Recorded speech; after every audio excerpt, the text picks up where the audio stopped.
Corona విపత్కర సమయంలో దేవతలుగా పూజించబడిన స్టాఫ్ నర్సు ఈరోజు శ్రీకాకుళం జీజీహెచ్ బయట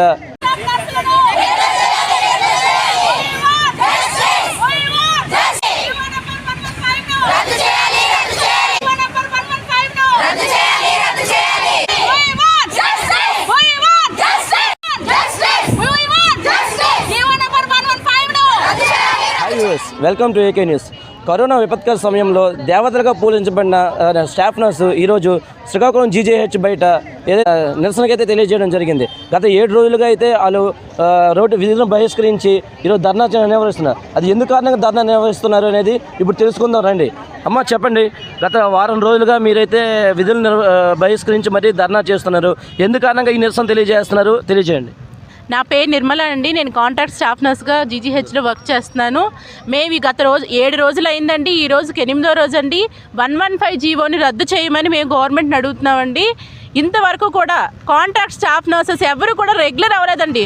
14 సంవత్సరాల నుంచి 15 సంవత్సరాల నుంచి చేసిన స్టాఫ్ నర్సెస్ చాలామంది ఉన్నారండి. ఇంతవరకు ఎవరు కూడా రెగ్యులర్ అనేది గవర్నమెంట్ చేయలేదండి. ప్రజెంట్ మేము ఇప్పుడు అడుగుతుంటే 115 జీవోని రద్దు చేస్తూ కాంట్రాక్ట్ స్టాఫ్ నర్స్ని రెగ్యులర్ చేయమని మేము అడుగుతున్నామండి గవర్నమెంట్ని. ఇప్పుడు మీరు ఎన్ని సంవత్సరాలుగా ఈ విధులు ఇక్కడ నిర్వహిస్తున్నారు? మా దాంట్లో చాలామంది NHM నుంచి చాలా స్కీమ్స్ నుంచి డిఫరెంట్ స్కీమ్స్ నుంచి చాలామంది వచ్చారు సార్. వచ్చిన తర్వాత వాళ్ళు ఈ 2020లో మేము ఈ కోవిడ్ టైంలో మమ్మల్ని రిక్రూట్ చేశారు సార్, కాంట్రాక్ట్ స్టాఫ్ నర్సెస్ అని చెప్పేసి. మేము ఇప్పటికి వచ్చి 5 years అయింది సార్. ఇంతవరకు మాది ఏమీ లేదు. మాకంటే ముందు చేసిన స్టాఫ్లు ఉన్నారండి, వాళ్ళకి కూడా రెగ్యులరైజేషన్ లేదు. కాంట్రాక్ట్ స్టాఫ్ నర్స్ని రెగ్యులర్ చేయండి సార్. మీడియా పూర్వకంగా మీకు నేను తెలియజేసుకుంటుంది ఇదేం సార్, రెగ్యులర్ చేయండి మమ్మల్ని.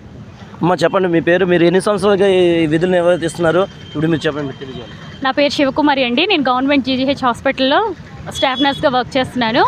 నేను 2012 బ్యాచ్ రిలీవింగ్ అండి. ఇప్పుడు ఏంటంటే ప్రతి స్టాఫ్ నర్సు బయటకు వచ్చి న్యాయం కావాలి అని పోరాటం ఎందుకు చేస్తున్నారు అనేసి అంటే గవర్నమెంట్ తీసుకునే అనాలోచిత ఒక జీవో వల్ల. ఆ జీవో ఏంటి, రేపొద్దున్న స్టాఫ్ నర్స్ భవిష్యత్తు లేకుండా చేసే ఆ జీవో అనమాట. మనిషి అది రేపొద్దున్న స్టూడెంట్ నర్సెస్కి కానీ ఇప్పుడు పనిచేస్తున్న స్టాఫ్ నర్సెస్కి కానీ ఎటువంటి భవిష్యత్తు లేకుండా చేస్తుంది.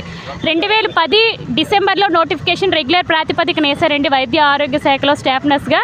ఆ తర్వాత ఇప్పటికి 14 సంవత్సరాలు పూర్తిగా వస్తుంది. ఇంతవరకు రెగ్యులర్ నోటిఫికేషన్ అనేదే లేదు. ఇంతవరకు తీసుకున్న ప్రతి నోటిఫికేషన్ కూడా కాంట్రాక్ట్ వ్యవస్థలోనే తీసుకున్నారు. ఇప్పుడు కొత్తగా కాంట్రాక్ట్ వ్యవస్థ తీసుకొచ్చింది కూడా మన ప్రీతం నాయకుడు నారా చంద్రబాబు నాయుడు గారే తీసుకొచ్చారు. మళ్ళీ అతని గవర్నమెంట్ ఇప్పుడు ఫామ్ అయింది. ఆయనైనా మా బాధల్ని కష్టాలని అర్థం చేసుకొని ఇప్పటికైనా కాంట్రాక్ట్ వ్యవస్థను తీసేసి కాంట్రాక్ట్లో పనిచేస్తున్న ప్రతి ఒక్క స్టాఫ్ నర్స్ని రెగ్యులేట్ చేయాలని అడుగుతున్నాము. కాంట్రాక్ట్ నర్స్ అందరూ ఇప్పుడు నిరసన తెలియజేస్తున్నారు. పేషెంట్స్లు ఇబ్బంది పడట్లేదా? పేషెంట్ సర్వీసెస్ అనేది ఏమాత్రం అంతరాయం కలగకుండా మేము నిరసన కార్యక్రమం అనేది చేస్తున్నామండి.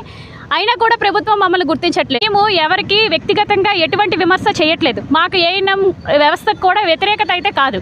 మేము గవర్నమెంట్ని ఒకటే అడుగుతున్నాం, మాకు న్యాయం చేయండి. ఇప్పుడు స్టాఫ్ నర్సులు అనేది తక్కువ ఉన్నారు అనుకోండి, అప్పుడు మీరు కాంట్రాక్ట్లో ఉన్నవాళ్ళు తక్కువగా ఉన్నారు. స్టాఫ్ నర్సులు వ్యవస్థకి స్టాఫ్ నర్స్ వ్యవస్థ అనేది చాలా తక్కువ ఉంది కాబట్టి మేము ఏఎన్ఎంస్ని తీసుకొచ్చి పోస్టింగ్ ఇస్తున్నాం అనేది ఒక పద్ధతిగా ఉంది. కానీ లెక్కకు మించి ఇప్పుడు స్టాఫ్ నర్సులు ఉన్నారు. అలాంటిది స్టాఫ్ నర్స్ అందరినీ రోడ్డు మీద సర్టిఫికేట్లు పట్టుకొని తిరుగుతున్నప్పుడు వాళ్ళ క్యాడర్ని వదిలేసి పక్క ఉన్న క్యాడర్ని తీసుకొచ్చి మాకు ప్రమోషన్ ఇస్తాం అనేది కరెక్ట్ కాదు. అదే మేము ఇప్పుడు గవర్నమెంట్ని అడుగుతున్నాము, మాకు న్యాయం చేయాలని మేము కోరుకుంటున్నాం. ఓకే, ఇది ఇక్కడ పరిస్థితి. వాస్తవంగా ఏంటంటే ఎవరికి పేషెంట్లకైతే ఎటువంటి ఇబ్బంది కలగకుండా శాంతియుతంగానే మేము ఇక్కడ నిరసన తెలియజేస్తున్నాం. ఏదైతే 115 జీవో ఏదైతే ఉందో దాన్ని రద్దు చేసి మేము విపత్కర సమయాల్లో ఎన్నో సేవలు చేసాం. ఆ సేవలు గుర్తింపుగాను మాకు రెగ్యులర్ చేయాలని ప్రధానంగా కోరుకుంటున్నారు. ఇది ఇక్కడ పరిస్థితి.